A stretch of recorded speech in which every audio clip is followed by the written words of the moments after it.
மூக்கில் உட்காண்டது கூட தெரியாமல் உட்காண்டிருக்கான். ஈயா பிடிக்கிறான் இவன். பிடிடி, இதுதானே பிடிக்கிற அழக.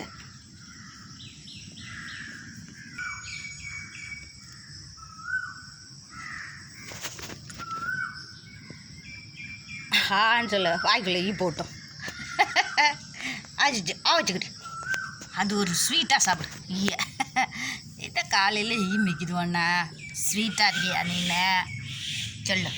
ஸ்வீட் பிள்ளையா நீன்னு சொல்லுடி சொல்லும். ஸ்வீட்டை